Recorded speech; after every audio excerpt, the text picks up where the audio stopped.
All right, Terry, my final thing. As I do this with every guest, I ask a surprise question about their specialised topic, and guess what yours is going to be about, Terry? It's a bit of a no-brainer.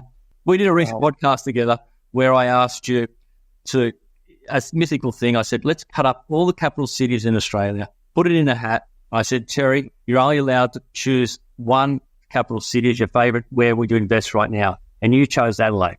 Now, I want to drill that down a bit further. What are some areas within Adelaide that I want to start looking at myself, Terry? What areas within Adelaide? Yeah, suburbs or... Yeah, well, again, the answer depends on you and how much you've got to spend, for example. One of the beautiful things about Adelaide is it's so affordable relative to the bigger cities.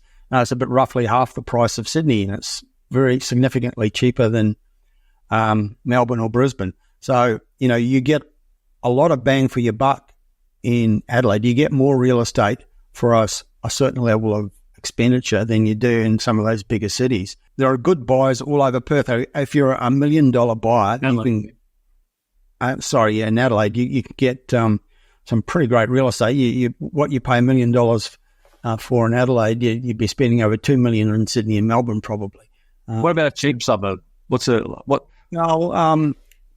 Suburbs like the local government area of Salisbury in the north. It's a kind of a nice mix. Some of those northern suburbs of Adelaide are pretty rough, very down market, and some people fear to tread there. But there's within the city of Salisbury, there's suburbs like Salisbury itself, and there's various other suburbs with Salisbury in the name, where you might be buying in the 400,000 and 500,000. Good solid real estate. It's not luxury. It's not spectacular. But I might have bought one myself 3 years ago for about $310,000. It's now worth maybe $550,000 3 years later. The rents, the property I bought for $310,000, the rent's now $550 a week, so the rental return is great. Adelaide was providing that back then. Prices have moved a bit since then, but it's still got more to go because it's underpinned by the strongest economy in Australia, according to CommSec with its State of the States report. South Australia ranks number one. Surprised a lot of people to know that, but Adelaide's a pumping place. It's got this incredible innovation reputation. It's the high-tech innovation capital of Australia. It's got a big educational economy. It's got a big military economy. It's a great lifestyle city, and it's affordable. So lots of good places to buy.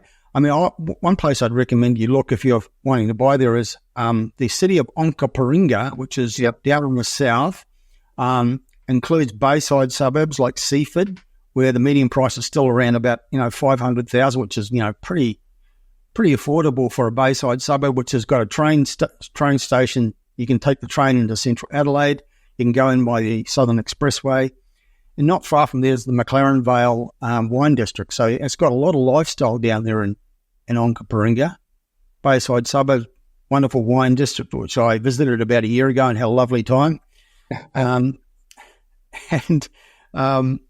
really good, affordable real estate that's affordable to most people.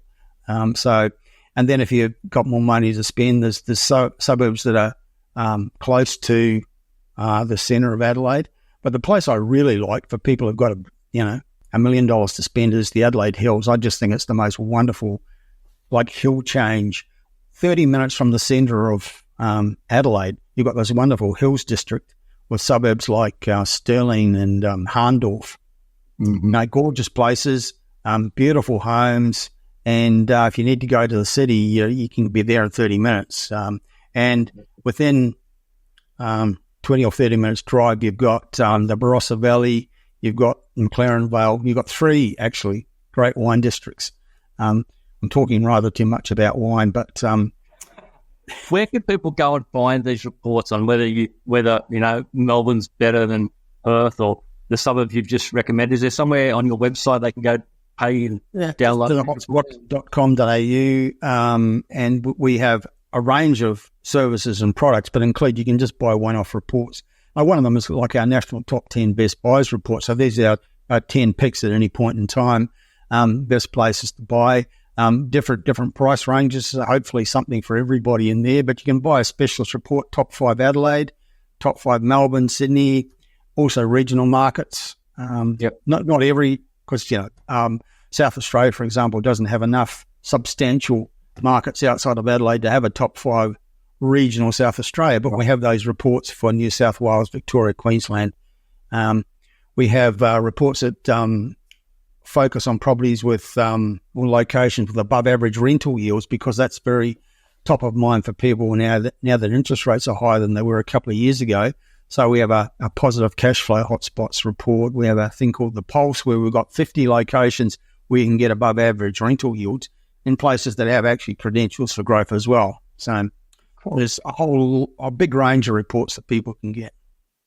Well, I think for investors, it's a great way to start their investment journey or their skill set, or they want to keep going on their investment journey, is to start on the Hotspotting website. Terry Ryder, I've really enjoyed this chat.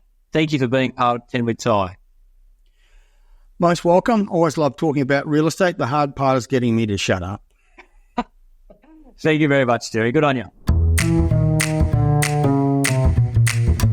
If you own an investment property, then Washington Brown can help you pay less tax with an ATO-compliant depreciation schedule. Visit washingtonbrown.com.au to pay less tax today.